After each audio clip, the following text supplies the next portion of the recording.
আমার স্বামীরে এই শহরের মানুষ নিকৃষ্ট মনে করে, গুনাহগার মনে করে, ফাসিক মনে করে, জানাকারী মনে করে, কিন্তু আল্লাহর কসম আমার স্বামী সৎ পুরুষ ছিলেন এবং তিনি উত্তম পুরুষ ছিলেন। বলে কি হয়েছে বলো তো? বলে আমার স্বামী প্রত্যেক দিন রাত্রিবেলা মদের দোকানে যাইতেন, কিছু মদ উনি কিনে নিয়ে এসে এই মদগুলি তিনি পানির মধ্যে ফেলে দিতেন, খালের মধ্যে ফেলে দিতেন, আর বলতেন আমার বিবিরে আমি কিছু মানুষকে মদ থেকে বাঁচায় দিলাম। আমার স্বামী প্রত্যেকদিন পতিতলায় যাইতেন, একটা নারী নিয়ে আসতেন, নারী এনে ওই নারীটাকে নিজের ঘরের ভিতরে এনে সারা রাত্র নামাজ পড়াইতেন। একসাথে কোন আল্লাহু আকবার। আর আমার স্বামী আমারে বলতেন বিবিরে আমি আজকে অন্তত এই মহিলাকে জেনা থেকে বাঁচাই দিলাম এবং শহরের একটা পুরুষকে জেনা থেকে বাঁচাইলাম। আল্লাহু আকবার।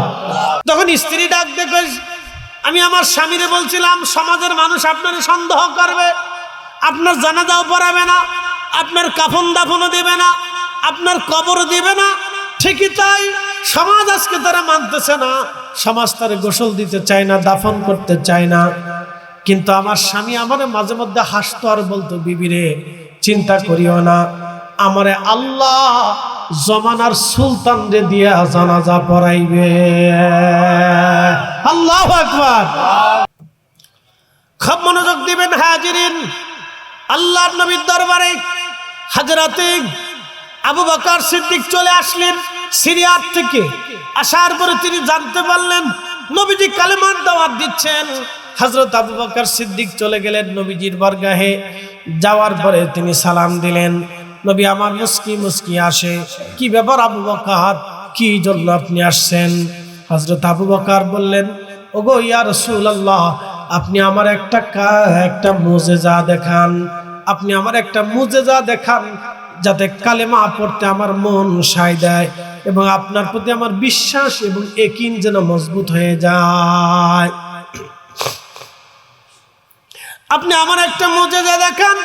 ঠিক ওই সময় হযরত আল্লাহর নবী মুস্কি হাসি দিয়ে বলেন আবু বকর, সিরিয়াতে থাকা অবস্থায় তুমি রাতের আধারে রাত্রিবেলা তুমি স্বপ্ন দেখেছিলে একটা চাঁদ একটা সূর্য তোমার কোলের মধ্যে চলে আসছে। আবু বকর রে, তুমি এই সূর্যের স্বপ্নের তাবির সকালবেলা পাদ্রীর কাছে গেলা, পাদ্রী তোমাকে বলল এই তুমি হলা আমার পরিচয় তোমাকে দিয়ে দিল এবং আমার খেলাফতের পরিচয় তোমাকে দিয়ে দিল, এরপরেও কি তুমি মুজিজা জানতে চাও? আল্লাহর নবীর দরবারে আবু বকর হাসি দিয়ে বলেন ইয়া রাসূলুল্লাহ, আর আমার বুঝার বাকি নাই, আপনি সত্য নবী, আপনি শেষ নবী, আপনি আমার জবান খোলাইয়া পড়ে দেন কালেমা লা ইলাহা ইল্লাল্লাহু মুহাম্মাদুর রাসূলুল্লাহ পড়ি সাল্লাল্লাহু আলাইহি ওয়াসাল্লাম। একটা জবান বন্ধ থাকবে না, চিৎকার মেরে বলেন আল্লাহু আকবার। বাবা নামাসি খুব মনোযোগের সাথে কথাগুলি শুনবেন ভাই আমার, এগুলি বোঝার কথা, এইগুলি বুঝবান কথা। এই জন্য দরবারে মুস্তাফা জিয়ারত খুবই দামি জিনিস। কোন উম্মত যদি বুঝতো নবীজি রওজা মুবারকের পাশে দাঁড়ানোর বরকত কতটুকুন, উম্মত হামাগুড়ি দিয়ে হলো নবীজি রওজা মুবারকের পাশে দাঁড়াইতো, আল্লাহর নবীকে সালাম দিত, নবীজির সাথে কথা বলে আসতো। খুব মনোযোগ দিয়ে কথাগুলি শুনবেন ভাই আমার। আহা, নবীজি রাহমাতুল লিল আলামিন ওই বেদুইন কালেমা পড়ল, হযরত আবু বকর কালেমা পড়লেন। এই জন্য ঈমান ও আমল, ঈমান ও আমল, ঈমান ও আমল আবার নবী মুস্তাফা। এই জন্য আল্লাহর কোরআনে আল্লাহ পাক বলতেছেন মাইয়ুতির রাসূল ফাকাদ আতা আল্লাহ। নবীর ইত্তেবা হলে আল্লাহর ইত্তেবা হয়ে যায়, নবীর মত হলে আল্লাহর মত হয়, নবীর পথ হলে আল্লাহর পথ হয়, নবীর দল হলে আল্লাহর দল হয়, নবী মানলে আল্লাহ মানা হয়, নবী ভালোবাসলে আল্লাহ ভালোবাসা হয়ে যায়, নবী তাজিম করলে আল্লাহ তাজিম হয়ে যায়, নবীর পক্ষে থাকলে আল্লাহর পক্ষ হয়ে যায়, নবীকে অসম্মান করলে আল্লাহকে অসম্মান করা হয়, নবীর ইজ্জতের বিরোধিতা করলে আল্লাহর ইজ্জতের বিরোধিতা হয়ে যায়, নবীর ভুল ধরলে আল্লাহর ভুল ধরা হয়ে যায়। কি কথা কন না কেন, ঠিক কিনা? এই জন্য নবীর পথ আল্লাহর পথ, নবীর পথ আল্লাহর পথ, নবীর মত আল্লাহর মত, নবীর দল আল্লাহর দল, নবীর দল আল্লাহর দল, নবীর পথ আল্লাহর পথ, নবীর মত আল্লাহর মত। একবার জোরে বলা যাবে কি আল্লাহু আকবার। হযরতে বাদশাহ জুলকারনাইন রাহমাতুল্লাহি আলাইহি তিনি হযরত ইব্রাহিম আলাইহিস সালামের সামনে যখন ভেড়ার দল কালেমা পড়ল, তখন তিনি বলেন, আল্লাহর খলিল, আমার আর বুঝার বাকি নাই, তিনি রব, তিনি মালিক। তখন তিনি বললেন, লা ইলাহা ইল্লাল্লাহু ইব্রাহিমু খলিলুল্লাহ। বাদশাহ জুলকারনাইনের উজির ছিলেন খিজির আলাইহিস সালাতু ওয়াস সালাম। বাদশাহ জুলকারনাইনের উজির ছিলেন খিজির আলাইহিস সালাম। সেই খিজির আলাইহিস সালামকে আল্লাহ ইলমে লাদুন্নি দিয়েছিলেন। আল্লাহর কোরআন বললেন, ওয়া আল্লামনাহু মিন লাদুন্না ইলমা, আমি তাকে একটা বিশেষ জ্ঞান দিয়েছিলাম, যাকে ইলমে লাদুন্নি বলা হয়। বিশেষ একটা জ্ঞান, বিশেষ একটা জ্ঞান, বিশেষ একটা ইলম আমি তারে দিয়েছিলাম। এই ইলমে লাদুন্নি আল্লাহর ওলিদের মধ্যে ছিল, আল্লাহর বুজুর্গদের মধ্যে ছিল। ইলমে লাদুন্নি ফতে আলী রসুলনামা রাহমাতুল্লাহ আলাইহির ভিতরে ছিলেন। এত বড় ইলমে লাদুন্নির অধিকারী ছিলেন উনি মুরাকাবায় বসিয়া আল্লাহু আকবার। হযরত ফতে আলী রসুলনামা সুফি ফতে আলী রসুলনামা রাহমাতুল্লাহ আলাইহি উনি মুরাকাবায় বসিয়া আল্লাহর নবীর দিদার করায় দিতেন। একটা জবান বন্ধ থাকবে না, চিৎকার মেরে বলেন আল্লাহু আকবার। ওনার সারা জীবনের খেদমত করেছিলেন হযরতে আবু বকর সিদ্দিক ফুরফুরাবি রাহমাতুল্লাহি আলাইহি। হযরতে ফতে আলী রসুলনামা পালকির মধ্যে চড়তেন, আবু বকর সিদ্দিক ফুরফুরাবি রাহমাতুল্লাহি আলাইহি পালকি কাঁধে করে নিয়ে হাঁটতেন। ফতে আলী রসুলনামা রাহমাতুল্লাহি আলাইহির জুতা মাঝে মধ্যে নিয়ে হাঁটতেন, জুতা মাঝে মধ্যে নিয়ে হাঁটতেন, তাও জুতা উনি বুকের ভিতরে করে নিয়ে হাঁটতেন। লোকেরা বলতো, আবু বকর সিদ্দিক তোমার হলোটা কি? তুমি একজন শিক্ষিত মানুষ হইয়া এক মজ্জুব পাগল বেশি এই মানুষের জুতা কোলে করে হাঁটো, কারণ কি? আবু বকর সিদ্দিক ফুরফুরাবি রাহমাতুল্লাহি আলাইহি মনে মনে দুঃখ পাইতেন। একদিন ফতে আলী রসুলনামা রাহমাতুল্লাহি আলাইহি পালকি থেকে নেমে ডাক দিয়ে বলেন, আবু বকর বাবারে, তুমি আমার জুতাখানা তোমার বুকের ভিতরে ধরে রাখার কারণে, তুমি তোমার কোলের ভিতরে ধরে রাখার কারণে মানুষ তোমার নিন্দা মন্দ বলে। বেটারে, আজকে আমি তোমার জন্য দোয়া করে গেলাম, আল্লাহ রাব্বুল আলামিন তোমাকে এমন একটা মর্যাদা দিবে, এই দুনিয়ার লক্ষ লক্ষ মানুষ তোমার জুতা নিয়ে দেওয়ার জন্য, তোমার জুতা ধরে রাখার জন্য তারা পাগল পারা হয়ে থাকবে। একবার জোরে বলা যাবে কি আল্লাহু আকবার। ওনার জুতা পাহারা দেওয়ার জন্য, জুতা ধরে রাখার জন্য এই ভারত বাংলা আসামের লক্ষ লক্ষ মানুষ পাগল থাকতো। কি কথা কন না কেন? বিশেষ করে ওনার জুতা ধরে নিয়ে রাখতেন। ফুরফুরার হুজুর যখন ওয়াজ করতেন, ওনার সাথে একজন আসতেন বিশ্ববিখ্যাত আলেম, তার নাম হযরতে রুহুল আমিন বসিরহাটি রাহমাতুল্লাহি আলাইহি। 22,000 হাদিস জানতেন তিনি। 100 জোরে কন্যা মারহাবা। কত হাজার হাদিস? সহিহ বুখারী থেকে একবারে সুনান ইবনে মাজাহ পর্যন্ত কোন হাদিসের কিতাবের কোন ইবারত, কোন বাব, কোন পরিচ্ছেদ, কোন কিতাব, কোন অধ্যায় ওনার বাকি ছিল না। প্রত্যেকটা হাদিসের কিতাব উনি তন্ন তন্ন করে জানতেন। কোন পৃষ্ঠায় কত নাম্বার, কত হাদিসে কি আছে বলে দিতে পারতেন। এত বড় একজন আলেম ছিলেন। হযরত আবু বকর সিদ্দিক ফুরফুরাবি রাহমাতুল্লাহি আলাইহি যখন ওয়াজ করতেন, তখন রুহুল আমিন বসিরহাটি রাহমাতুল্লাহি আলাইহি ওনার জুতা কোলে নিয়ে এমনি দাঁড়ায় থাকতেন। লোকেরা বলল, হুজুর আপনি এত বড় আলেম হওয়ার পরও হুজুরের জুতা এমনি কান কোলে করে নিয়ে দাঁড়ায় থাকেন কেন? জুতা আপনি রেখে দিয়ে বসে যান। তখন রুহুল আমিন বসিরহাটি বলতেন, বাবারা তোমরা জানো না, ওনার খেদমতের কারণে আমার আল্লাহ ইলমে লাদুন্নি দিয়েছে। একবার জোরে বলা যাবে কি আল্লাহু আকবার।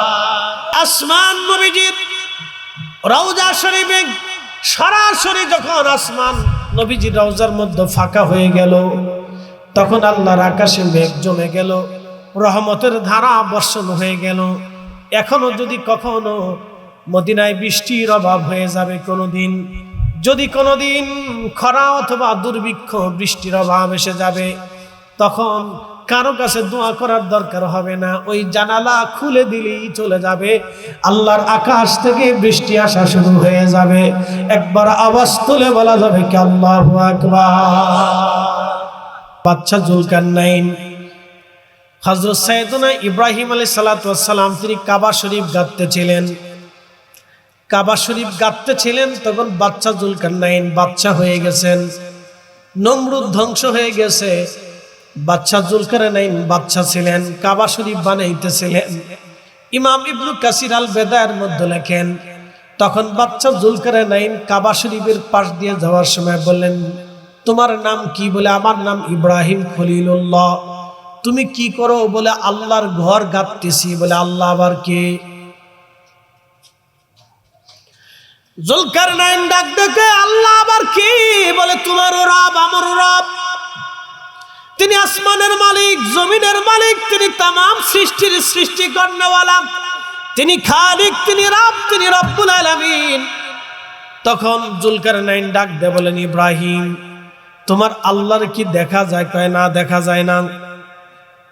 এই এত বড় বিরাট পৃথিবী দেখে আমি পাগল হয়ে গেলাম, তাহলে মালাকুল মউতরে দেখা গেল না, নিয়ে গেছে সত্য, রূহ আছে এটাও সত্য, যে নিয়ে গেল সেও সত্য, যার হুকুমে নিল সেও হুকুমদাতাও সত্য, যেই জগতে নেওয়া হলো সেই জগৎটাও সত্য। এই জন্য আমরা তো আমার নিজেকেই দেখি নাই, আল্লাহ দেখার ইচ্ছা কেমনে করব? সাহাবীরা বসে বসে গবেষণা করতেছিলেন, আল্লাহ দেখতে কেমন, কত বড়, কবে সৃষ্টি, আল্লাহ কবে থেকে, আল্লাহ শেষ আবার কবে, এগুলি নিয়ে গবেষণা করতেছিলেন। আমার নবী বললেন, সাহাবীরা রে, তোমরা আল্লাহ নিয়ে গবেষণা করিও না, তোমরা আল্লাহর সৃষ্টি নিয়ে গবেষণা করো। তখন আয়াত নাজিল হয়ে গেল, ইয়াতাফাক্কারুনা ফি খালকিস সামাওয়াতি ওয়াল আরদ। নবী আমার, আসমান ও জমিনের ভিতরে যাহা আছে সবকিছু নিয়ে উম্মতকে বলেন, তারা যেন তাফাক্কুর করে, তারা যেন চিন্তা করে, এরপরে তারাই বলে ফেলবে, রব্বানা মা খালাকতা হাযা বাতিলা। আল্লাহ আপনি কোনো কিছু বিনা কারণে সৃষ্টি করেন নাই, আল্লাহ কারণেই সৃষ্টি করেছেন, কোনো সৃষ্টি বিনা কারণে আল্লাহ সৃষ্টি করেন নাই। কারণের কারণেই যে কোনো একটা উদ্দেশ্য নিয়ে আমার আল্লাহ সৃষ্টি সৃজন করেছেন। একবার আওয়াজ তুলে বলা যাবে কি আল্লাহু আকবার। বাদশা জুলকারনাইন ডাক দিয়ে বলেন, ইব্রাহিম আল্লাহ আছে বুঝবো কেমনে? বলে কি করলে তুমি বুঝবা যে আল্লাহ আছে? তুমি কিভাবে বুঝতে চাও যে আল্লাহ আছে? তখন জুলকারনাইন বললেন, ওই যে বুবা প্রাণী যারা কথা বলে না, ভেড়ার পাল, ওই ভেড়ার দলেরা যদি বলে লা ইলাহা ইল্লাল্লাহ, আল্লাহ ছাড়া কোনো ইলাহা নাই, আল্লাহ ছাড়া কোনো মাবুদ নাই, তাহলে আমি জুলকারনাইন বিশ্বাস করে নেব আল্লাহ আছে। আল্লাহর নবী বলেন, গাছ তুমি আমার কালেমার সাক্ষ্য দাও। গাছ বলতে লাগলো, লা ইলাহা ইল্লাল্লাহু মুহাম্মাদুর রাসূলুল্লাহ সাল্লাল্লাহু আলাইহি ওয়াসাল্লাম। গাছ যখন কালেমার সাক্ষ্য দিল, নবী বললেন, বেদুইন গাছে তো কালেমার সাক্ষ্য দিয়েছে, তুমি কালেমা পড়ো। বেদুইন ডাক দেয়া বলেন, ইয়া রাসূলুল্লাহ, যদি গাছ হেঁটে হেঁটে তার স্থানে পুনরায় আবার যে বসে যায়, তাহলে আমি কালেমা পড়ব। নবী বললেন, গাছ তুমি তোমার জায়গায় চলে যাও। গাছ তার শিকল দিয়ে বাকল দিয়ে হেঁটে হেঁটে তার স্থানে চলে যাইয়া ওই গাছ ওইখানে দাঁড়ায় গেল, ওইখানে দাঁড়াইয়া গাছ স্থাপন হয়ে গেল। বেদুইন আর দেরি করলো না, সাথে সাথে পড়ে ফেলল, লা ইলাহা ইল্লাল্লাহু মুহাম্মাদুর রাসূলুল্লাহ সাল্লাল্লাহু আলাইহি ওয়াসাল্লাম। তাহলে আমার নবী সত্য না মিথ্যা? বেদুইন কালেমা পড়ে ফেলল। আবু বকর সিদ্দিক রাতের আধারে স্বপ্ন দেখে আকাশের চাঁদ আর সূর্য এসে নবীজি কোলের মধ্যে এসে, কোলের ভিতরে এসে নবীজির কোলের মধ্যে এসে আবু বকর সিদ্দিক চাঁদ আর সূর্য কোলের মধ্যে চলে আসছে, ওনার চাদর দিয়ে উনি চাঁদ আর সূর্যকে ঢেকে ধরলেন। রাত্রিবেলা স্বপ্ন দেখলেন, আশ্চর্য স্বপ্ন, জীবনে যে এরকম স্বপ্ন কোনোদিন দেখি নাই। সিদ্দিক আকবর সকালবেলা সিরিয়াতে এক পাদ্রীর কাছে চলে গেলেন সিরিয়া। তখন একজন খ্রিস্টান পাদ্রীর কাছে যাইয়া হযরত আবু বকর ডাক দিয়ে বলেন, পাদ্রী রে, আমি গতকাল রাত্রিবেলা এই স্বপ্ন দেখছি, তুমি কি এর তাবির ব্যাখ্যা করে দিতে পারো? পাদ্রী ডাক দিয়ে বলল, স্বপ্ন কি বলো তো? বলে, রাতের আধারে আকাশের সূর্য এবং চাঁদ আমার কোলের মধ্যে আসছে, চাদর দিয়ে আমি ঢেকে ধরে রাখছি, স্বপ্নখানা দেখলাম, বলো তো স্বপ্নের তাবির কি? তখন এই পাদ্রী ডাক দেয়া বলো, তোমার নাম কি? আবু বকর। বলে, হ্যাঁ আমার নাম আবু বকর। তোমার বাড়ি কি মক্কায়? বলে, হ্যাঁ। তুমি কি কুরাইশ বংশের? বলে, হ্যাঁ। আবু বকর, তোমার সৌভাগ্য, স্বপ্ন তুমি সত্য যদি দেখে দেখো তাহলে তুমি শুনে নাও, তোমাদের জমানাতে একজন নবী আসবে, তার নাম হবে মুহাম্মদ সাল্লাল্লাহু আলাইহি সাল্লাম। বাবার নাম হবে আব্দুল্লাহ, মায়ের নাম হবে আমেনা। বাবার নাম আব্দুল্লাহ, মায়ের নাম আমেনা। তার বংশ হবে কুরাইশ, বনু হাশেম। এই বংশের থেকে শ্রেষ্ঠ বংশ আর পৃথিবীতে হবে না, এই পরিবার থেকে শ্রেষ্ঠ পরিবার আর দুনিয়াতে হবে না। একসাথে জোরে বলেন আল্লাহু আকবার। এবার পাদ্রী ডাক দিয়ে বলতেছে, আবু বকর আপনি চলে যান, আপনাদের দেশে যদি সন্তান আসে, এই নবীর আগমন হয়, তাহলে আপনার জন্য একটা সুসংবাদ আছে, আপনি হবেন তার সাহাবী এবং আপনি হবেন তার প্রথম খলিফা, খলিফাতুল মুসলিমিন। তাওরাতে, জবুরে, ইনজিলে যেইভাবে লেখা আমি সেইভাবেই আপনার বর্ণনা বাতলাই দিলাম। আল্লাহু আকবার। ইয়া আইয়ুহাল্লাযীনা আমানুস্তাঈনু বিস-সাবরি ওয়াস-সালাহ। ও ঈমানদার, তোমরা আমার কাছে সাহায্য চাও দুই পদ্ধতিতে। এক নম্বর সবরের মাধ্যমে, আর এক নম্বর সালাতের মাধ্যমে, নামাজের মাধ্যমে। নামাজ পড়ে তোমরা আমার কাছে দোয়া করো, আমার কাছে চাও। একবার জোরে বলা যাবে কি আল্লাহু আকবার? না হয় না, আরো জোরে বলে। কি পড়ে? ইমাম হুসাইন কারবালায় শাহাদাতের সময় কি পড়েছিল? নামাজ। জোরে বলেন। ইমাম হুসাইন কারবালায় শাহাদাতের সময় কি পড়েছিল? নামাজ পড়ে দোয়া করছে কার কাছে? আল্লাহর কাছে দোয়া করছিলেন। নামাজ পড়ে উনি আল্লাহর কাছে দোয়া করছিলেন, নামাজ পড়ে দোয়া করছিলেন। শুনে যান, নামাজ পড়ে। হযরতে ইমাম আহমদ ইবনে হাম্বল, তিনি 4 বছর জেল খাটার পরে শেষ রাত্রে উনি নামাজ পড়ে আল্লাহর কাছে দোয়া করলেন। পৃথিবীর সব নবী আলাইহিস সালামদের জীবনীতে দেখা যায়, যখনই তারা কোনো ঘটনায়, মুসিবতে, বিপদে, সংকটে পড়ে গেছে, তখনই তারা নামাজ পড়ার পরে আল্লাহর দরবারে হাত বাড়াইছে। আস্তাঈনু বিস-সাবরি ওয়াস-সালাহ। আগে ধৈর্য ধরছে, যখন ধৈর্যের সীমানা শেষ পর্যায়ে আর ধৈর্য ধরলে এখন আর কুলানো যাচ্ছে না, তখনই নামাজ পড়ে আল্লাহর দরবারে হাত বাড়াই দিছে, আল্লাহ দোয়া কবুল করে নেন। তাহলে নামাজের পরে দোয়া, এটা শিখাইছে কে? আল্লাহ নিজে শিখাইছে, আমরা কারো ফতোয়া লাগতো না। এটা আল্লাহ নিজে শিখিয়েছে, আর কারো দরকার নেই। আল্লাহ রাসূল নিজে প্র্যাকটিক্যাল শিখেছে এবং তার প্র্যাকটিক্যাল ফজিলতের কথা বলছে, আর কারো দরকার নেই। এ ভাইদের আরো বক্তব্য আছে, বক্তব্য হলো আমরা কোনো উসিলা মানি না, কোনো উসিলা লাগবে না। এখন আপনাদেরকে প্রশ্ন করি, জবাব দিবেন তো? আপনারা কি বাবা মা সারা দুনিয়াতে আসছেন, না বাবা মা মাধ্যম দিয়ে দুনিয়াতে আসছেন? আচ্ছা, তাহলে বাবা মা সারা কি মানুষ আল্লাহ বানাইতে পারে না? হ্যাঁ, তাহলে বাবা মার দরকার কি ছিল? আচ্ছা, আপনাদেরকে বলি, শেফার মালিক কে? জোরে। ওষুধ খান কে? শিরিক। কে ওষুধ কেন খাবে? শিরিক, জঘন্য শিরিক। কারণ অধিক মানুষ বিশ্বাস করে এই নাফা খাওয়ার কারণে আমার জ্বর ভালো হয়েছে। শিরিক। এই কথা কর না, জোরে বলে। অধিক মানুষ বিশ্বাস করে এই ডাক্তারের ওষুধ খাওয়ার কারণে আমার ওষুধ ভালো হয়েছে। এই ডাক্তারের খুদা বানাইছে, তাহলে শিরিক। ওষুধ খাওয়াই যাবে না হুজুরের ফতোয়া অনুযায়ী, ডাক্তারের কাছে যাওয়াই যাবে না হুজুরের ফতোয়া অনুযায়ী, শিরিক। এই ফতর বেলায় নাই, খালি ওলিদের কাছে গেলতেন, খালি সিঁড়ি সিঁড়ি সিঁড়ি করে চললে। আপনি 100 জন রোগী আসার পরে 100 জনকে জিজ্ঞেস করেন বাবা সুস্থ কেমন হয়েছেন, ডাক্তার খুব ভালো। রাস্তা কোন জোরে বলে ওষুধও খুব ভালো, ওষুধ খাওয়ার সাথেই বলেন, ঠিক আছে না? আপনি 100 জন রোগীর ভিতরে 99 জনই কবে যে ওষুধই আমার ভালো, এই ওষুধ খাওয়ার পরে আমি সুস্থ হয়েছি। ওই সময় আল্লাহর কথা মনে তাই না, ওই ডাক্তার বলো, এর কাছে যাও। আর চার দোকানে যায় খালি যদি কইতে পারেন যে আমার পেটে ব্যথা হয়েছে, তাহলে যে কত ডাক্তার পাবেন তার তো হিসাব নাই। কোনাই কোনাই ডাক্তার, এটা খাও এটা খাও এটা খাও এটা খাও। তাহলে বোঝা গেল ওষুধের মালিক শেফার মালিককে, তাহলে ডাক্তারের কাছে যাওয়াই যাবে,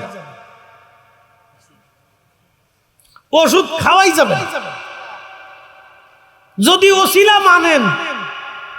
আর যদি বলবে ওসিলা মানি না শিরিক, তারে কবেন যে তালি তুই আজকে থেকে ডাক্তারের কাছে যাইতেও পারবি না, ওষুধ তুই খাইতেও পারবি না, খাইলেই তুই জাহান্নামে চলে যাবি। কি কথা ঠিক আছে কিনা? উসিলা মানলে তোর ডাক্তারের কাছে যাওয়ার সময় তাহলে আমরা অসুবিধা নেই, তুই যা। আমরাও অলিদেরকে ওসিলাই মানি। কি কথা ঠিক আছে কিনা? অলিদেরকে কি মানি? ওসিলা মানি। যেমন অলিরা হলো আল্লাহর অলি, ওষুধ হচ্ছে শেফার একটা মাধ্যম, কিন্তু শেফা মূলত আল্লাহই দেয়। ওই ওষুধের ভিতরে গুণাবলী, রোগের মানে সুস্থতার উপকরণ আমরা দিছি না আল্লাহ দিচ্ছে? আর আল্লাহ দিয়েছে, মানে ওষুধের উপকরণটা শেফার উপকরণ আল্লাহ দিছে। আর অলিদেরকে অলিত্বের মর্যাদা আমরা দিছি না আল্লাহ দিছে? এই জন্য অলিদেরকে আমরা উসিলা মনে করি। কথা ঠিক আছে কিনা? কি মনে করি? আপনাদেরকে আর একটু তথ্য দিয়ে যাই, আমার দিকে তাকান। মদিনা শরীফে কে কে গেছেন একটু হাত উঁচা করেন তো। মদিনাতুল মুনাওয়ারাতে কে কে গেছেন একটু হাত বাড়ান তো। মাশাআল্লাহ, এখানে 5-7 জন 10 জন আমরা আছি। সবুজ মিনারার উপরে, সবুজ গম্বুজের উপরে একটা জানালা কাটা আছে, আসেনি? আছে। যারা কাজ করছে বাঙালিদের ভিতরে এরকম কয়েকজন আছে, একবারে রওজা শরীফের ভিতরে কাজ করে, এরকম লোকও আমরা আছে। আমার এক ভাই আছে, সে একবারে রওজা শরীফের ভিতরে কাজ করে। এই বছর মদিনা শরীফে নিয়ে আমার খুব ইফতার করেছে, ঘুরে ঘুরে দেখাইছে, আরো কিছু কিছু কথা কিছু জিনিস দেখাইছে, সে আমার নিয়ে নিয়ে, বুঝতে পারছেন তো? খুব মনোযোগ দেন। তে রওজা শরীফের উপরে একটা গম্বুজ আছে, গম্বুজের উপরে একটা জানালা কাটা আছে। জানালার দরকার কি? রহস্য আছে। সুনানুদ দারিমিতে 3 নম্বর হাদিস, সুনানুদ দারিমির 3 নম্বর হাদিস আসছে, রাসূল করিমের দরবারে আম্মা জান নবীজি ইন্তেকাল করেছে। কয়েক বছর পরে মদিনাতে বৃষ্টির অভাব আসলো, খরা পড়ে গেল, কোনো বৃষ্টি বাদল নাই। সাহাবীরা খুব পেরেশান। আম্মাজান খাদিজাতুল কুবরা রাদিয়াল্লাহু আনহা, দুঃখিত, আম্মাজান আয়েশা সিদ্দিকা রাদিয়াল্লাহু আনহা, তিনার দরবারে যাইয়া, তিনার কাছে যাইয়া সাহাবীরা বলেন, মা জননী, বৃষ্টি হয় না, আম্মাজান দোয়া হচ্ছে কিন্তু কবুল হচ্ছে না, আমাদের বৃষ্টির দরকার, বৃষ্টির দরকার। আচ্ছা, সাহাবীরা কি আল্লাহ চিনে না? আস্তে করেন না, জোরে বলেন, বুঝাইতেছি। সাহাবীরা কি আল্লাহ চিনে না? যারা আল্লাহর জন্য নিজের জীবন কুরবানি করে দিছে, সন্তান শহীদ করে দিছে, তারা আল্লাহ চিনে না? তারা তো আল্লাহ বাদ দিয়ে তো আম্মাজানের কাছে গেছে। বলেন, যারা এখন আমরা উসিলার শিরিক বুঝাইয়া আমরা নতুন করে মুসলমান বানাবার চাইতেছে, ওখানে জিজ্ঞেস এগারে জিজ্ঞেস যে সাহাবীরা কি তাহলে দিন বুঝতো না? না তোমরা একবারে শিরিক ওয়ালা হয়ে পড়ছো, খুব তাওহীদ ওয়ালা হয়ে পড়ছো। এই সাহাবীরা আল্লাহ বাদ দিয়ে আম্মাজানের কাছে যে বলল কেন? আম্মাজান তখন কি করলেন জানেন? নবীজির রওজা শরীফের উপরে তখন ছিল খেজুর পাতার ছাউনি। কি পাতার ছাউনি? অর্থাৎ যেই রওজা শরীফ যেটা, এটা ছিল আম্মাজানের হুজরা শরীফ। এখানে আম্মাজানরা থাকতেন নবীজিকে নিয়ে। এটাই ছিল নবীজির বাড়ি। এটা ছিল কার বাড়ি? নবীজির বাড়ি। বাম পাশে কেবলামুখী অবস্থায় দেখবেন, বাম পাশে কেবলামুখী অবস্থায় বাম পাশে দেখবেন একটা দরজা আছে, বাবে জিব্রাইল, তার পাশে আরেকটা দরজা আছে বাবুল নেসা। তো বাবে জিব্রাইল, ওই দরজা দিয়ে জিব্রাইল আলাইহিস সালাম আসতেন। মনে রাখেন, ওই দরজা দিয়ে জিব্রাইল আলাইহিস সালাম আসতেন। নবীজির রওজা শরীফের সামনে একটা জানালা সবসময় খোলা আছে, ওই জানালাটা খুলে রাখছে একবার পশ্চিমের দিকে, অপরজাটে উম্মে জান হাফসা, উম্মে জান সালমা, উম্মে সালমা এরকম হবে, কারণ হাফসা সালমা আম্মাজান আলাইহিমুস সালাম। আমার নামটা আমি কোন আম্মাজান হবে আমি ভুলে গেছি, তবে আম্মাজান উম্মে হাফসা হতে পারে। তিনি রসুলের মোহাব্বতে 24 ঘন্টা জানালা খুলে রাখতেন, কখন নবী আসবে।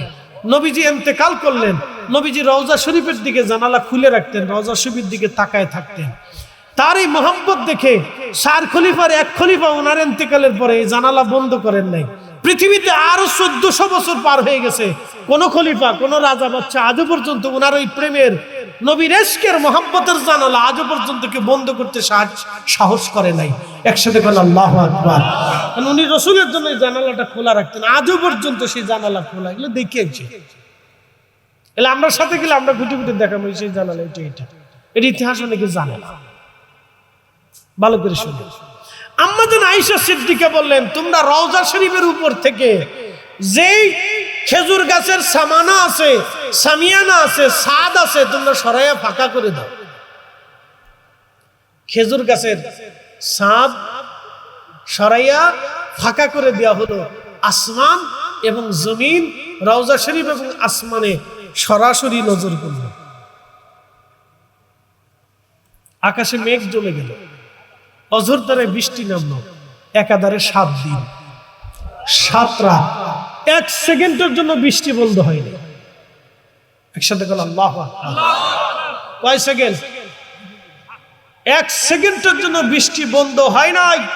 আম্মা জান আয়েশা সিদ্দিকার 7 দিন পরে সাহাবীরা এসে বলেন, মা জননী, বৃষ্টির কারণে আমাদের মাটির ঘর দুর্বল হয়ে গেছে, পানিতে সারা মদিনা টইটম্বুর হয়ে গেছে, আমাদের আর পানির দরকার নাই। আম্মা জান বললেন, তাহলে রওজা শরীফের ছাদ আবার লাগাই দাও। জোরে বলেন আল্লাহু আকবার। রহস্য আছে না? একসাথে কোন? হ্যাঁ, রহস্য আছে না? এই রহস্যের নাম উসিলা। এই রহস্য, বৃষ্টি কারো কাছে চাওয়া লাগবে না, শুধু জানালা খুলে দিবে, আকাশ থেকে রওজা শরীফ দেখা যাবে, তাতেই চলবে। এটার নাম এই ভেদ। বুঝতে পারছেন? তো রসুল কি জিনিস এটা সাহাবী থেকে শিখতে হবে, নবী কি জিনিস আম্মা জান থেকে শিখতে হবে, উসিলা কি জিনিস আম্মা জান আয়েশা থেকে শুনে যান। আরে আম্মা জান আয়েশার মতো ব্যক্তিত্ব পৃথিবীতে কোনো নারী কেন, কিয়ামত পর্যন্ত সমস্ত উম্মত যদি এক পাল্লায় দেন, আর আম্মা জান আয়েশার জুতা মোবারক আর এক পাল্লায় দিলে আমাদের মা জননীর জুতার ওজনের সমান হবে না। কথা বলেন ঠিক না বেঠে?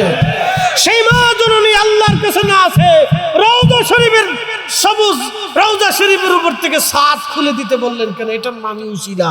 তার মানে মা উসিলা ধরেছে, নবীর উসিলা। কি কথা কর না কেন?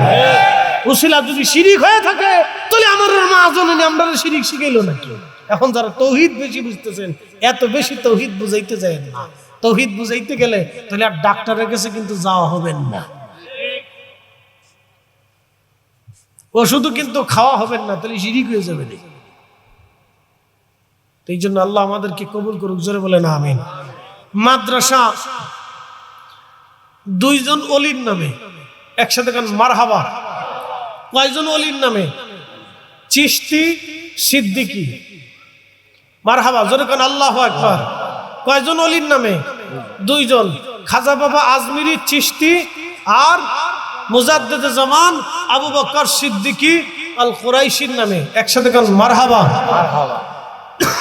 নিজের সন্তানটাকে নাতি নাত করে আত্মীয় স্বজনদের এই মাদ্রাসায় পড়ায়, যদি মরার পরে দোয়া চান। আবার বলি, নিজের সন্তান, আত্মীয় স্বজন, নিজের ব্যক্তিবর্গকে এই মাদ্রাসায় পড়েন, যদি মরার পরে দোয়া চান। মরার পরে দোয়া লাগবে নি? হ্যাঁ লাগবে নি। যদি লাগে তাহলে এই মাদ্রাসায় পড়ায়, সোজাই যায় এই মাদ্রাসায় পড়ায়। এই মাদ্রাসায় পড়াইলে আপনার মরার পরে তাহলে দোয়ার আশা করতে পারবেন। নাহলে কবে যে বাবা যেটা আমল করে নিয়ে গেছে এইটাই যথেষ্ট, আমার আর দোয়ায় কাজ হবে না। তো যে সন্তান মরার পরে বাপের জন্য দোয়া করে না, ও সন্তান দুনিয়াতে রাখার চাইতে কুত্তা পালা ভালো। বাকি কি কইনি। করোনার সময় আমার এক মুসল্লি মারা গেছে, আমি হাউজিং এর খতিব, একজন ধনাঢ্য ব্যক্তি মারা গেছে। আমার ইমাম সাহেব তখন আমি উপস্থিত নাই, তো ইমাম সাহেব এর এই গোসল করাইছে, কাপড় চুপড় করাইছে, কবর খুঁজছে আরো কিছু লোকজন নিয়ে।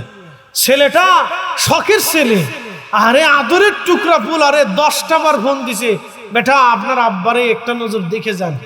হুজুর আপনারে কাজ সেরে দেন, আব্বার করোনা হয়েছে, আমরা যেতে পারবো না। কি ছেলের ছেলে, কি এই ছেলে পালার থেকে কুত্তা পালা ভালো। হ্যাঁ কথা বলে অপদার্থ সন্তান।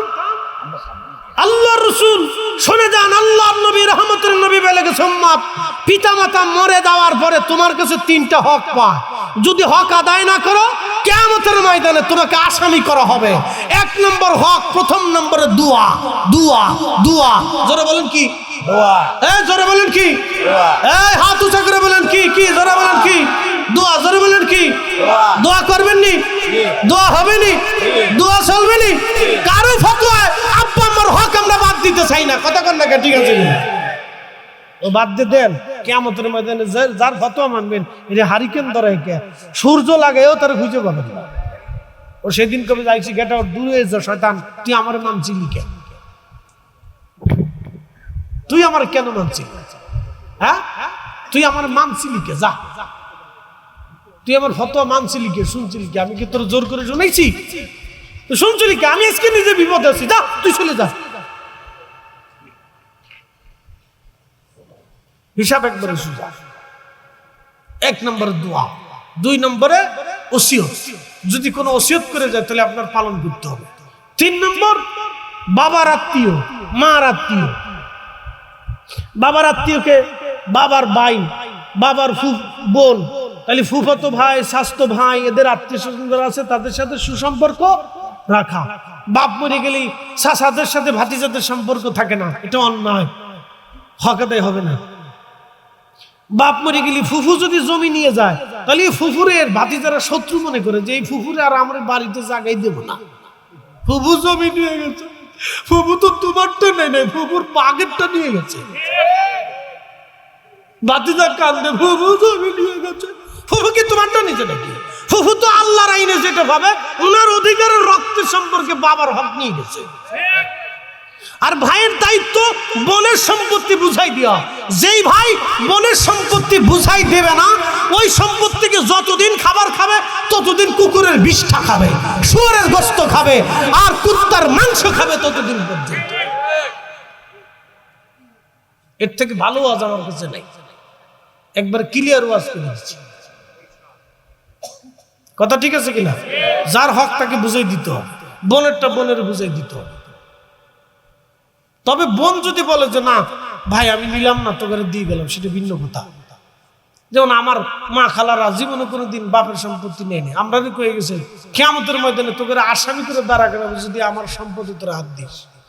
আই হে, কি সাংকেতিক চিহ্ন, 12 নম্বর সিগন্যাল দিয়ে গেছে। আমি একদিন কইছিলাম, একটু দুষ্টিমি করেছিলাম, মা নানি বেরি কত কিছু ভাই আমরা যাই গে, একবারে কিয়ামতের ময়দানে তোকে একবার আসামি করবো দাঁড়া, যদি আমার বাপের সম্পদ আনতে চাইস তোরা। আমি একবারে ওসিয়ত করে দিয়ে গেলাম, জীবনে কোনোদিন আমার বাবার বাড়ির সম্পদ তোরা আনতে যাবি না, যদি যাস যে যাবে কিয়ামতের ময়দানে তোকে আমি আসামি করব। সর্বনাশ, এই আসামি হয়ে গেলি তো মক্কা শরীফের গিলাপ দিয়ে কবরে দিল, কাজ হবে না, মারাত্মক আসামি। এই জন্য বুঝে যাবেন, আল্লাহ আমাদেরকে তৌফিক দিক বুঝার, জোরে বলে না আমিন। এখন আমার ওয়াজ শেষ, আসেন আমরা নবীজিকে সালাম জানাই। ইয়া নবী সালাম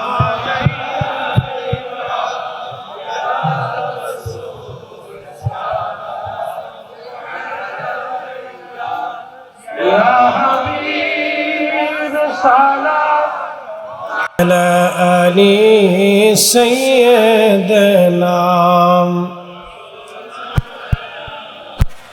লা ইলাহা জোরে লা ইলাহা লা ইলাহা লা ইলাহা লা ইলাহা হাসবি রাব্বি জাল্লাল্লাহ মা ফি কলবি গায়রুল্লাহ নূর মুহাম্মদ সাল্লাল্লাহু লা ইলাহা লা ইলাহা হক লা ইলাহা হক লা ইলাহা লা ইলাহা ইল্লাল্লাহ মুহাম্মাদুর রাসূলুল্লাহ পড়ি সাল্লাল্লাহু আলাইহি ওয়াসাল্লাম। খাজানগর সিদ্দিকিয়া মাদ্রাসার উদ্যোগে চতুর্থ বার্ষিক পবিত্র ইশারে সওয়াব মাহফিল উপলক্ষে আজকের সম্মানিত অতিথিবৃন্দ জনাব মোহাম্মদ শামসুর রহমান শিমুল বিশ্বাস সাহেব এমপি, বিশেষ অতিথি বীর মুক্তিযোদ্ধা মোহাম্মদ জহুরুল ইসলাম বিশু সাহেব প্রশাসক পাবনা জেলা পরিষদ, বিশেষ অতিথি জনাব আক্তার বিশ্বাস সাহেব লতিফ গ্রুপের সম্মানিত ব্যবস্থাপনা পরিচালক, বিশেষ অতিথি আলহাজ রবিউল ইসলাম খান আল মুজাদ্দিদি সাহেব, সভাপতি মোহাম্মদ মামুন রশিদ খান সাহেব সহ সম্মানিত অতিথিবৃন্দ উপস্থিত আছেন। আমার সকল আশিকিন, মুহিব্বিন, শাকিরিন, মুসলিমিন, মুমিনিন, জাকিরিন উপস্থিত আজকের এই সম্মানিত আলোচক হযরত মাওলানা শাহাদাত হোসেন তারাশি সাহেব, হযরত মাওলানা মোহাম্মদ ওমর ফারুক মুজাহিদি সাহেব, মুফতি হযরত মাওলানা রিয়াজউদ্দিন সালিহি সাহেব সহ সকল সম্মানিত আমন্ত্রিত ওলামায়ে কেরাম, আজকের এই আমন্ত্রণে পীরে তরিকত হযরত নূর মোহাম্মদ আজাদ খান চিশতি সাহেব, এই খাজানগর সিদ্দিকিয়া দরবার শরীফের মোহতারাম স্বত্বাধিকারী এবং এই মাদ্রাসা এর সম্মানিত পরিচালক, আজকের এই দরবার শরীফের সিলসিলায়ে ফুরফুরা শরীফের সকল নিসবতের মুহিব্বিন, আশিকিন, শাকিরিন, জাকিরিন সকলকেই মোবারকবাদ জানাই। শুকরিয়া করি সে রবের আসমানে যিনি বহু মানুষের ভিড়ে বাড়ি থেকে, ঘর থেকে, বিভিন্ন স্থান এবং স্থাপনা থেকে জুদা করে, আলাদা করে আল্লাহ তার বেহেশতের বাগানের জন্য আপনাকে এবং আমাকে পছন্দ করেছেন, কবুল করেছেন। সেই জন্য মনিবের আসমানে বুলন্দ আওয়াজে আমরা একসাথে শুকরিয়া আদায় করে বলি আলহামদুলিল্লাহ। শুকরিয়া করি সেই রবের আসমানে যিনি শ্রেষ্ঠতম নবী, সর্বকালের সর্বশ্রেষ্ঠ মহামানব, ইমামুল মুরসালিন, রাহমাতুল লিল আলামিন, সাইয়্যিদুল কাউনাইন ওয়াস সাকালাইন, আল্লাহর সৃষ্টির শ্রেষ্ঠ নবীর উম্মাত অনুসারী হিসেবে আল্লাহ আপনাকে এবং আমাকে পছন্দ করেছেন। সেই জন্য আল্লাহর আসমানে আমরা একসাথে বুলন্দ আওয়াজ দিয়ে শুকরিয়া আদায় করে বলি আলহামদুলিল্লাহ। প্রিয় উপস্থিতি, আজকের মাহফিলে আপনারা খুশি না বেজার? মেঘের দিনে মেঘ মুক্ত রাখছে কি? ইচ্ছা করলে যে কোনো সময় বৃষ্টি আসতে পারে। কথা খুব মনোযোগ দিবেন, এটা একটা তরিকতের মজলিস। সমস্ত অলিদের এক মানহাজ, মনে রেখেন, সমস্ত অলিদের মানহাজ কয়টা? পথ একটা। সমস্ত অলিদের পথ একটা। আমরা যারা সাধারণ উলামা ইকরাম আছি, আলেম আছি, তাদের ভিতরে মতামত আছে। যেমন হানাফি, শাফিঈ, মালিকি, হাম্বলি। ফিকহি দৃষ্টিকোণ থেকে আমাদের মত চারটে। এটা হলো আমাদের জীবনের চলার একটাকে প্রেসক্রিপশন বলা চলে। আপনি ধরেন, আপনি একজন ডাক্তারের কাছে চিকিৎসা নিতে গেছেন, তিনি আপনাকে একটা প্রেসক্রিপশন করছেন। আবার আপনি আরেকজন ডাক্তারের কাছে গেছেন, তিনি আপনাকে পরীক্ষা নিরীক্ষা করে প্রেসক্রিপশন করছেন। ওষুধ একটু ডান বাম করে ঘুরিয়ে ফিরে দিতে পারে, ওষুধের পাওয়ার একটু বাড়াইতেও পারে, কমাইতেও পারে, অথবা সকালে বিকেলে খাওয়ার সময়টা, স্থানটা চেঞ্জ করে দিতে পারে ওষুধের মাত্রার উপরে নির্ভর করে, রোগের পরিমাপ হিসেবে। এটাকে বলা হয় প্রেসক্রিপশন। তো ফিকহি দৃষ্টিকোণ থেকে মাযহাব প্রেসক্রিপশন হলো চারটে: হানাফি, শাফিঈ, মালিকি, হাম্বলি। এই চার প্রেসক্রিপশনে ফরজ নিয়ে কোনো মতানৈক্য ছিল না। এখানকার মতানৈক্য হলো মুস্তাহাব এবং সুন্নত নিয়ে। সুন্নত এবং মুস্তাহাব নিয়ে হচ্ছে মতানৈক্য। কিন্তু আকীদার দৃষ্টিকোণ থেকে সবাই আহলুস সুন্নাত ওয়াল জামাতের আকীদায় প্রতিষ্ঠিত।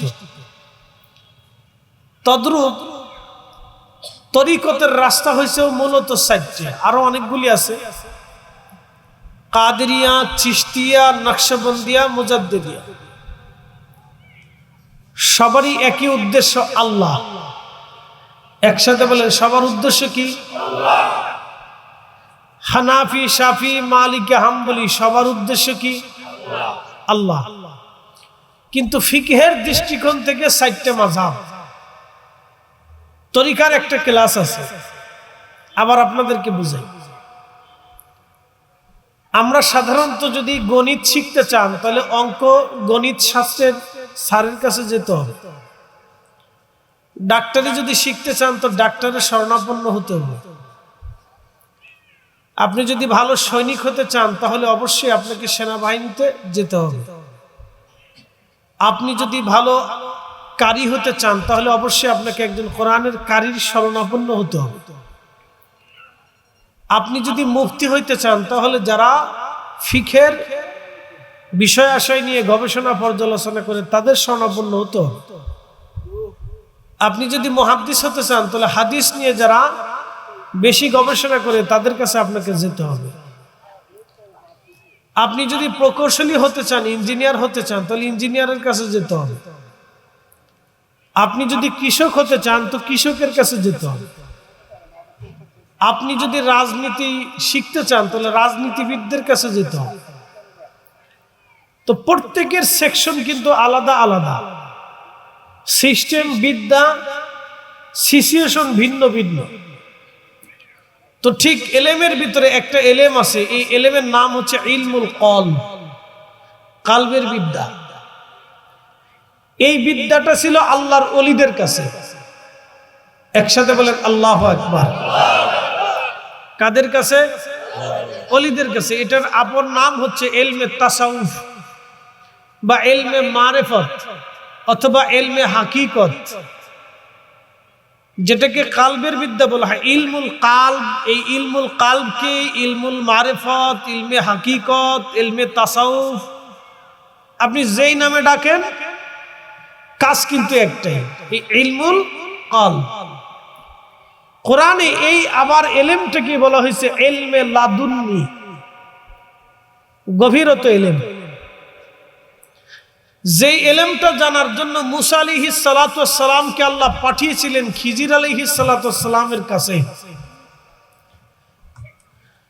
যেই এলেমটা জানার জন্য আল্লাহ মুসা আলাইহিস সালামকে পাঠিয়েছিলেন খিজির আলাইহিস সালাতু ওয়াস সালামের কাছে, মুসা আলাইহিস সালামকে আল্লাহ পাঠাইলেন খিজির আলাইহিস সালামের কাছে। কোরআন শরীফে সূরা কাহফের ভিতরে আল্লাহ এই ঘটনাকে বিস্তর আলোচনা করছেন। তাহলে আপনারা বলেন, ইলমে লাদুন্নি অস্বীকার করার কোনো রাস্তা আছে? না। জোরে বলেন, আছে? একসাথে বলেন, আছে? নাই। ভালো করে বুঝেন। হযরত আবু বকর তিনি সাহাবী ছিলেন, তিনার উপাধি হলো সিদ্দিক। একসাথে বলেন, ওনার উপাধি কি? হযরত ওমরের উপাধি কি সিদ্দিক? তাহলে হযরত ওমর কি সিদ্দিক সত্যবাদী ছিলেন না?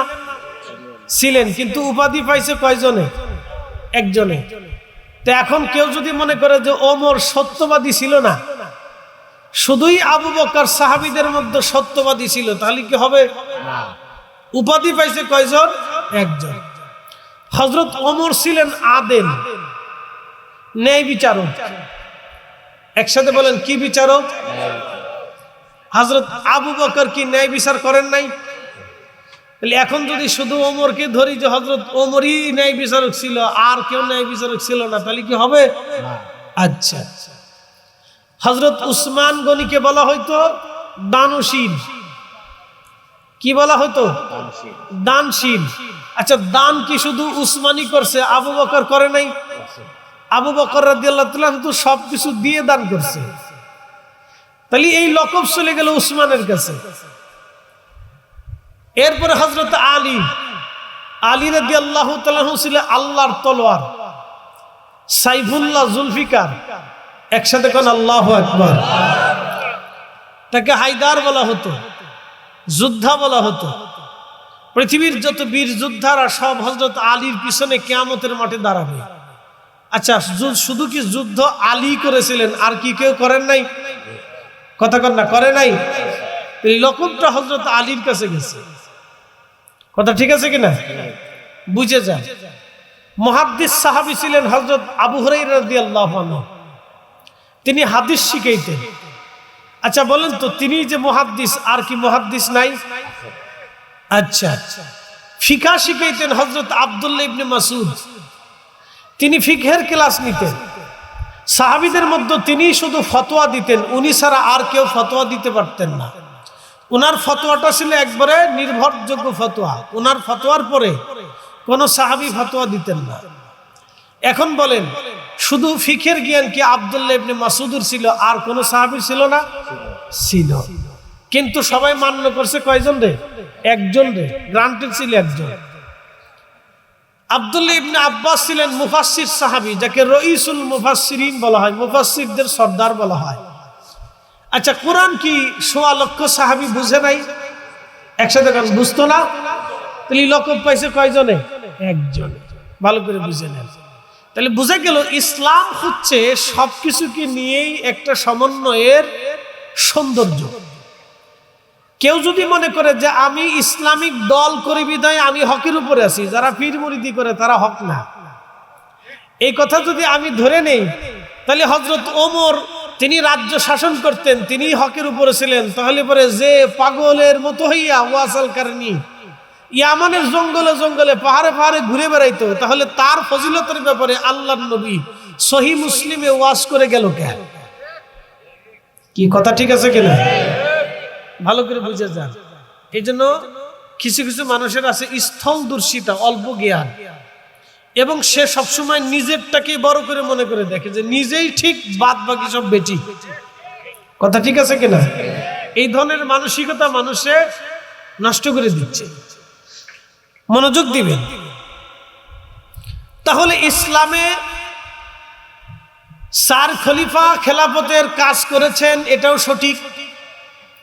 সাহাবীরা জিহাদের ময়দানে যুদ্ধ করছে, সৈন্যবাহিনী লাগবে, যুদ্ধ লাগবে, এটাও সঠিক। আবার আল্লাহর ওলি ছিলেন, মুজাহাদা করতেন হযরত আবু যর গিফারি, এটাও সঠিক। হযরত আবু বকর সিদ্দিক ছিলেন, সত্যবাদী ছিলেন, এটাও সঠিক। হযরত ওয়াইসাল কারনী আল্লাহ পাগল, দুনিয়া বিরাগী একজন মজজুব ছিলেন, এটাও সঠিক।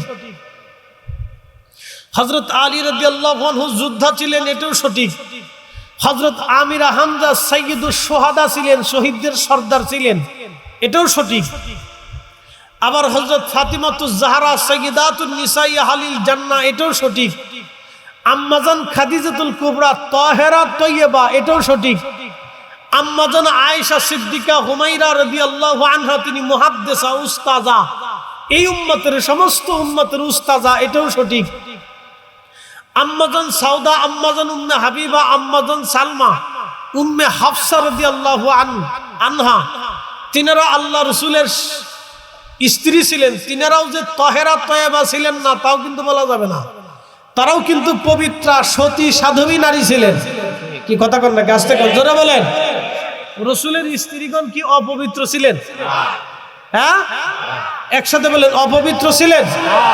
তার মানে আল্লাহ তাদেরকে পরিপূর্ণ চরিত্রবান বিধায় এবং পরিপূর্ণ সতী সাধবী বিধায় এবং পরিপূর্ণ একিন ইমানদার বিধায় এবং পরিপূর্ণ ইখলাস ও বুজুর্গি আছে বিধায় নবীর স্ত্রী হিসেবে আল্লাহ নিজে কবুল করছে। কিন্তু লকব পাইছে একজন, তিনি আম্মাজান খাদিজা তহেরা তৈয়বা। এখন আমি যদি মনে করি ইসলামের বড় খেদমত আমি করতেছি, আজাদ চিশতি সাহেব করতেছে না, তাহলে এটা ভুল হবে। আর আজাদ চিশতি সাহেব যদি মনে করে যে শুধু উনিই করতেছে, বক্তারা করে না, এটা ভুল হবে। আপনারা যদি মনে করেন যে শুধু আপনারাই ইসলামের খেদমত করেন, হুজুররা করে না, তাহলে এটা ঠিক হবে। হুজুররাই যদি মনে করে যে শুধু আমরাই ইসলামের খেদমত করি, জনসাধারণ করে না, এটাও ভুল হবে। কেন জনসাধারণ দিয়ে ইসলাম, তারাও অর্থনৈতিকভাবে সাপোর্ট দেয়, আমাদের ডানে বামে সামনে পিছনে দাঁড়ায়, তারাও শক্তি যোগায়। আর আমরা তাদেরকে পথ নির্দেশ করি, কোরআন হাদিস আমরা বুঝাই, তারা বুঝে আমাদেরকে সাহায্য করে। তাহলে সবাইকে মিলে হলো ইসলাম। কথা ঠিক আছে কিনা? সবাই মিলে কি, জোরে বলেন, সবাই নিয়ে কি ইসলাম। আচ্ছা, আমাদের দেশে হিন্দু আছে না নাই? এখন আপনারা মুসলমানরা যদি চিন্তা করেন হিন্দু যত আছে বাংলাদেশ থেকে তারাই দেব, হবে? একসাথে বলেন, দেশ হবে? যদি বলি যত উপজাতি আছে, খ্রিস্টান আছে, বৌদ্ধ আছে, সব আমরা তারাই দেব, দেশ হবে? তাহলে একটা দেশের ভিতরে হিন্দু থাকবে, বৌদ্ধ থাকবে, ইহুদি থাকবে, খ্রিস্টান থাকবে, শিখ থাকবে, জৈন থাকবে, নাস্তিক থাকবে, মাজুসি থাকবে। সব পদের, সব ধর্মের, সব মতের, সব এলাকার, সব সংস্কৃতি, সব ভাষার, সব মানুষ নিয়ে কিন্তু একটা দেশ গঠিত হয়। কথা ঠিক আছে কিনা? আমার রসুলের জমানাতে মদিনা শরীফে কি সবাই মুসলমান ছিল? ইহুদি ছিল না? শুধু কি ইহুদি ছিল, খ্রিস্টান ছিল না? হযরত ওমর কত বড় রাজ্যের খলিফা ছিলেন, ভালো করে বুঝেন। বর্তমানে Iran, Iraq, Oman, Yemen, Qatar, Kuwait, Dubai, Bahrain, Saudi Arab, Jordan, Syria, Lebanon, Libya, ফিলিস্তিন, মিশর, Albania, Morocco, Niger, Nigeria, Sudan, বিরাট একটা অংশের খলিফা ছিলেন হযরত ওমর রাদিয়াল্লাহু আনহু। এত বড় রাজ্যের ভিতরে কি সবাই মুসলমান ছিল? খ্রিস্টান ছিল না? একসাথে বলেন, ইহুদিরা ছিল না? আগুন পূজারীরা ছিল না? আপনার কি বলে পৌত্তলিক মূর্তি পূজারী ছিল না? তাহলে হযরত ওমর রাদিয়াল্লাহু আনহু কি সব ধর্ম কি নিষিদ্ধ করে দিয়েছিলেন? একসাথে বলেন, সবাইরে কি দেশ থেকে তারাই দিয়েছিলেন? সবারই কি সুযোগ সুবিধা দেন নাই? রাষ্ট্র কি শুধু একজনকে দেওয়া হয় না সবারই দেওয়া হয়? এটার নাম ইসলাম। এখন আমি হুজুর বিদায় যদি মনে করি যে আমি এই দেশে বাস করবো, হিন্দু থাকতে পারবে না, এটা ভুল কথা। এটা ইসলাম আপনারা শিখাই নেই। আমি পীর মুরিদি করি বিদায় আর এক হুজুর এসে বলবে যে এই দেশে পীর মুরিদি থাকবে না, তাহলে বুঝবো আপনি এখনো ইসলামই বুঝেন নাই। ইসলাম আসছে পীর মুরিদি দিয়ে, কথা কন্যাটা অলিদেরকে দিয়ে ইসলাম এসেছে। ও ইসলাম কাদেরকে দিয়ে আসছে? অলিদেরকে দিয়ে ইসলাম আসছে। অস্বীকার করার কোনো সুযোগ আছে? কোনো সুযোগ নেই, কোনো সুযোগ নেই। ইসলাম অলিদেরকে দিয়ে আসছে, সবাই দিয়ে দুনিয়া হয়। একটা বাগানের ভিতরে যদি শুধু গোলাপ ফুল থাকে তাহলে বাগান কি সুন্দর হবে? ওই বাগানে যদি গোলাপের সাথে গেঁদা থাকে, গেঁদার সাথে জবা থাকে, জবার থেকে আরো অনেক 2, 4, 10 প্রকারের ফুল থাকে, তাহলে বাগান সুন্দর হয় না? আচ্ছা, একটা ঘরের ভিতরে কি একই রং থাকে না? ভিন্ন ভিন্ন কোয়ালিটি দিয়ে সৌন্দর্য দিয়ে একটা বাড়ি বানালে দেখতে সুন্দর দেখা যায়। কথা ঠিক আছে না? এই স্টেজটাও কিন্তু এরকম বিভিন্ন রং বেরং দিয়ে বিভিন্ন সিস্টেম করে সাজানোর কারণে সৌন্দর্য বাড়ছে। আল্লাহর দুনিয়াতে আল্লাহ ইচ্ছা করলে সমস্ত কাফের মাইরে শেষ করে দিতে পারতেন, কিন্তু আল্লাহ করে না কেন? বলেন, আল্লাহ করে না কেন? আল্লাহ করে না এই জন্য আল্লাহ ইচ্ছা করলে সবাই দুনিয়াতে মুসলমান বানাইতে পারতেন। আল্লাহ ইচ্ছা করলে এখনই শয়তানরে ফিরাইয়া জেলখানায় বন্দি করিয়া জাহান্নামে আটকায় রাখতে পারে, কিন্তু শয়তান ছাইরে দিয়ে রাখছে কেন? শয়তানকে ছাইরে দিয়ে রাখছে, এটা হলো বান্দাদের জন্য পরীক্ষা। অন্য অন্য ধর্মের মানুষও আমাদের জন্য পরীক্ষা। কি কথা ঠিক আছে কিনা? ওই মানুষদেরকে আল্লাহ সুযোগ দিয়েছে যে তোমাদেরকে দুনিয়াতে পাঠাইছি, তোমাদেরকে সুযোগ দিলাম, তোমরা মৃত্যু পর্যন্ত বুঝতে থাকো আমাকে পাও কিনা, আমাকে চিনো কিনা, আমাকে এক খোদা বলে মানো কিনা। এটা পরীক্ষা। এই জন্য সবাই দুনিয়া, সবার জন্য আল্লাহ দুনিয়া সাজাইছে, সবার জন্য আল্লাহ আসমান থেকে বৃষ্টি দেয়, জমিনে বাতাস দেয়, শস্য দেয়, সমল দেয়, সবাই দিয়ে দুনিয়া। প্রিয় উপস্থিতি, খুব মনোযোগ দিবেন। এত সময় আপনাদেরকে নিয়ে এই কথাগুলি উপস্থাপন করলাম এই জন্য, এটা তরিকতের মজলিস। এখান থেকে তরিকতের জ্ঞান নেওয়া যাবে, তরিকার শিক্ষা নেওয়া যাবে। ওলি আল্লাহদের পথ এটি একেবারে নিরঙ্কুশ, লাশ শাখা লারাই বহকের রাস্তা। আপনাদেরকে প্রশ্ন করি, জবাব দিবেন। ফুরফুরার হুজুর উনি কি ছোটখাটো ওলি ছিলেন? না। ওনার লকব হচ্ছে মুজাদ্দেদে জামান, অর্থাৎ জমানার মুজাদ্দিদ। একসাথে বলেন আল্লাহু আকবার। ওনার পীর ও মুর্শিদের নাম শাহ সুফি ফতে আলী রসুলের নমা রহমতুল্লাহ আলাইহি। রসুলের নামা হচ্ছেন সেই রসুলের নামা যিনি মোরাকাবায় বসিয়া আল্লাহর রসুলের সাথে মুরিদের কানেকশন করাই দিতে পারতেন।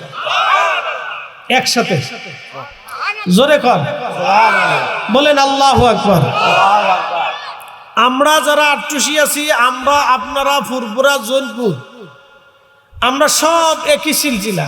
ঘুরতে ঘুরতে ঘুরতে ঘুরতে যে মুজাদ্দিদ আল ফেসানি হইয়া, বাহাউদ্দিন নকশবন্দ বুখারী হইয়া, খাজা মাইনুদ্দিন চিশতি আজমিরি সেঞ্জিরি হইয়া, হুজুর বড় পীর আব্দুল কাদের জিলানী রহমাতুল্লাহ আলাইহি হইয়া, একবারে 4টা রাস্তা দিয়ে একবারে সোজাসুজি হযরত আল্লাহ রাসূল পর্যন্ত চলে গেছে। আপনি হিসাব করে দেখেন, সব পীর মুর্শিদের যত সবক আছে, সিলসিলা আছে, সবার গোড়া কিন্তু আল্লাহর নবী। কথা ঠিক আছে কিনা? তো এই বিদ্যা হচ্ছে ইলমুল কালব। একসাথে বলেন ইলমুল কালবের জ্ঞান। এই কালবের জ্ঞান আপনাকে অর্জন করতে হলে মাদ্রাসায়, মক্তবে, সেমিনারে, এখানে সেখানে আপনি পাবেন না, বই কিতাবের ভিতর আপনি পাবেন না। এই বিদ্যাটা আল্লাহর ওলিদের মাধ্যম দিয়ে আসে। ওলিদের মাধ্যম দিয়ে বিদ্যাটা আসে, এই শিক্ষাটা তাদের পথ দিয়ে আসে। আল্লাহ তাদেরকে দিয়ে এই রাস্তা আমাদেরকে বাতলাই দিয়ে আমাদেরকে শিখান। খুব মনোযোগ দিবেন। তো এই তরিকতের মাদ্রাসা হচ্ছে এক একজন পীর, এক একজন মাশায়েখের দরবার, দরগা। এটা হচ্ছে তরিকতের মাদ্রাসা। একসাথে বলেন কিসের মাদ্রাসা? তরিকতের মাদ্রাসা। মাদ্রাসাটাও দুই ধরনের, একটা শরীঈ মাদ্রাসা, যেমন এখানে খাজা মাইনুদ্দিন চিশতি সিদ্দিকিয়া দাখিল মাদ্রাসা, হাফিজিয়া মাদ্রাসা আছে। এখান থেকে ছেলেরা কোরআনের হাফেজ হবে এবং ইলমে দ্বীন, ইলমে হাদিস, উলুমুল ফিক, উলুমুত তাফাসির, সেই জন্য তারা দাখিল সেকশন পর্যন্ত এখান থেকে লেখাপড়া করতে পারবে, শিখার ব্যবস্থা আছে। আবার চিশতি সাহেবের এখানে বৈশা চিশতিয়া, নকশবন্দিয়া, মুজাদ্দিদিয়া, কাদিরিয়া তরিকতের একটা সবক আছে, জিকির আছে, মারিফত আছে এবং কিছু ওজিফা কালাম আছে। এখান থেকে সেই ওজিফা কালামগুলি আদায় করার সুযোগ আছে। আচ্ছা বলেন তো, তরিকতের প্রথম সবক কি? হালাল খাবার না? একসাথে বলেন হালাল খাবার না? হালাল খাবার ছাড়া কোনো মুরিদ তরিকতের রাস্তা অতিক্রম করতে পারবে? পারবে না। প্রিয় উপস্থিতি হাজিরিন, খুব মনোযোগের সাথে কথাগুলি শুনবেন।